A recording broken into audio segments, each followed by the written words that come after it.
Hai, mini vlog edisi berlibur di rumah kakak aku. Selamat pagi, gimana kabarnya semua? Nah, kali ini aku udah di rumah kakak karena semalam pas datang itu aku itu nginapnya di rumah sakit, teman-teman. Jadi pas pagi hari aku balik ke rumah ke tempat kontrakan kakak aku. Dan pagi-pagi aku udah disuguhi dengan aktivitas yang seperti ini.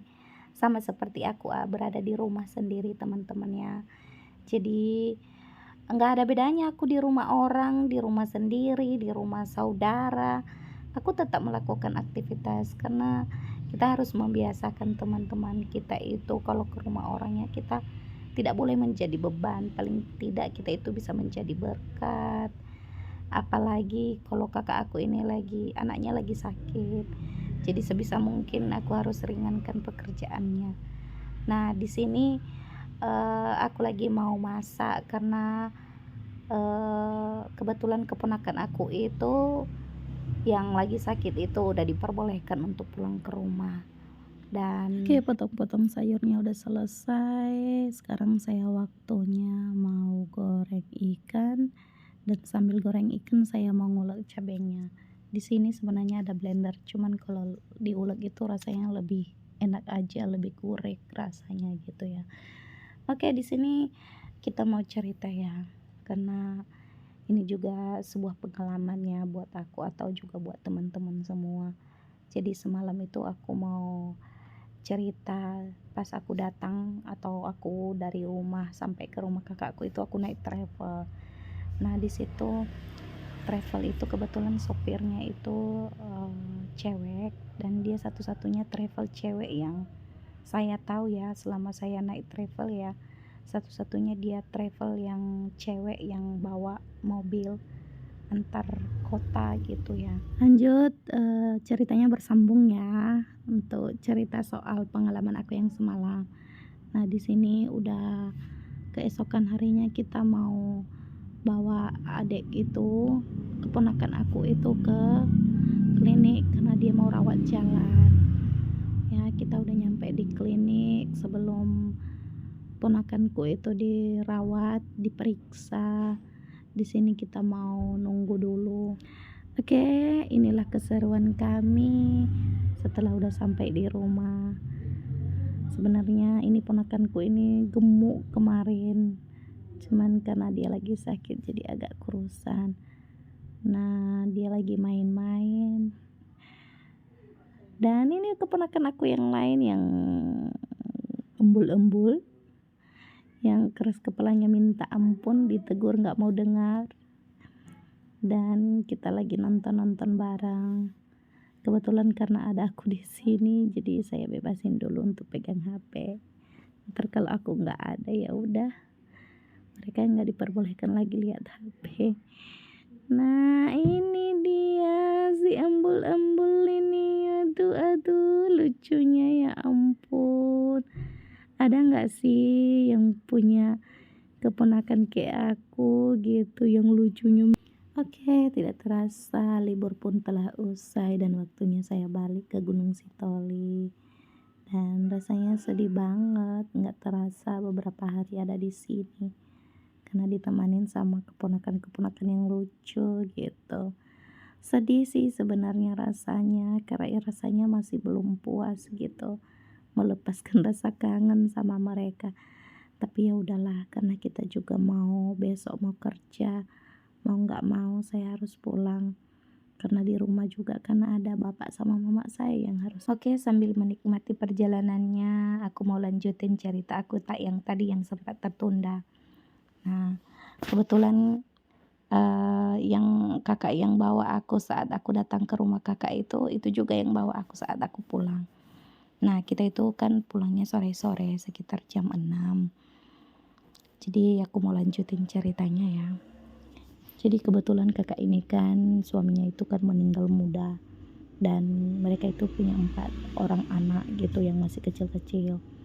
Ketika suaminya meninggal, anaknya itu masih kecil-kecil, masih SMA dan ada yang masih SD.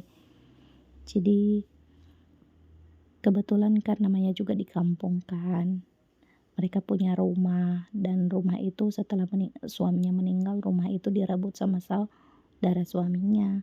Cuman si kakak ini tetap ngotot gitu, nggak mau ngasih karena itu rumah hasil jerih payah mereka berdua dengan suaminya. Jadi pada saat meninggal suaminya, disitulah saudara suaminya itu mau ambil alih, ceritanya gitu. Tapi karena si kakak ini tidak mau ngasih dan keluarga suaminya membenci dia, sampai-sampai mereka mengutuk dan bahkan anak-anaknya juga di diusirlah dari sana. Dan kakak ini ngotot keras mau buktikan, katanya dia mau buktikan, dia mau kerja keras membuktikan bahwa dia pasti bisa menyekolahkan anak-anaknya tanpa warisan-warisan dari orang tua suaminya gitu. Padahal sebenarnya sebelum suaminya meninggal ada warisan orang tua yang sudah dikasih ke mereka.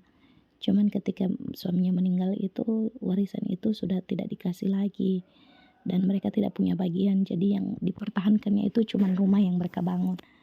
Dan dari situlah kakak itu mulai berusaha bagaimana caranya untuk menyekolahkan anaknya, untuk memberikan nafkah ke anak-anaknya, sekaligus menjadi ayah buat anak-anaknya. Kemudian di situ kan anak-anaknya masih SMA, yang paling sulung itu masih SMA. Singkat cerita, kakak itu mau mau cari usaha, jualan apa segala macam. Sudah dicoba. Namun 5 tahun terakhir dia tetap bekerja keras dan terakhir dia mau bawa travel ya, karena kakak ini juga bisa bawa mobil jadi dia bawa travel. Dan di situ dia tetap berusaha sebisa mungkin, dia harus bisa membahagiakan anak-anaknya, dia harus bisa menyekolahkan anaknya. Dan puji Tuhan sampai saat ini yang aku salut, sampai saat ini ada 2 orang anaknya yang sudah bekerja ya sebagai polisi dan ada yang kerja di Jakarta. Dan saya di situ terkesima mendengar ceritanya karena katanya tidak ada usaha yang mengkhianati hasil. Prosesnya memang panjang, prosesnya memang sakit. Tapi kalau hasilnya nanti sudah kita tuai, maka di situ kita akan merasakan kebahagiaan yang sangat-sangat sangat-sangat memungkinkan sekali dan sangat membahagiakan. Jadi dia selalu bilang ke anak-anaknya supaya anak-anaknya tetap berusaha, tetap jadi anak yang rendah hati. Dan kemudian anak-anak yang satu lagi masih sekolah. Sebenarnya anak-anaknya sudah tidak membolehkannya untuk kerja seperti ini, tapi karena dia masih sehat, masih kuat, dia juga punya kebutuhan sendiri, dia harus bisa punya kebutuhan sendiri, dan dia punya anak satu lagi, jadi mau tidak mau dia harus kerja untuk menafkahi anaknya gitu. Walaupun sebenarnya tanpa dia kerja sebenarnya dia punya gaji, bahkan dia punya pensiunan suaminya. Tapi di sini dia tetap berusaha, dia tidak mau bergantung sama pensiunan suaminya, apalagi sama anak-anaknya, karena dia katanya mau Jadi di sini kita perlu belajar bahwa walaupun mungkin awalnya dia merasa terpuruk, namun karena semangatnya yang sangat kuat, niatnya yang sangat kuat, dan dia juga tetap mengutamakan anak-anaknya dan tidak mau menikah lagi, dan akhirnya dia berhasil. Oke, jadi sekian dulu ceritanya ya, semoga cerita kakak ini bisa memotivasi kita untuk tetap semangat. Terima kasih ya buat teman-teman yang sudah nonton. Jangan lupa nantikan video-video aku selanjutnya dan jangan bosan untuk like dan comment and share ya. Terima kasih. Kalau ada kesalahan kata dari tadi mohon dimaafkan ya. Oke, bye bye.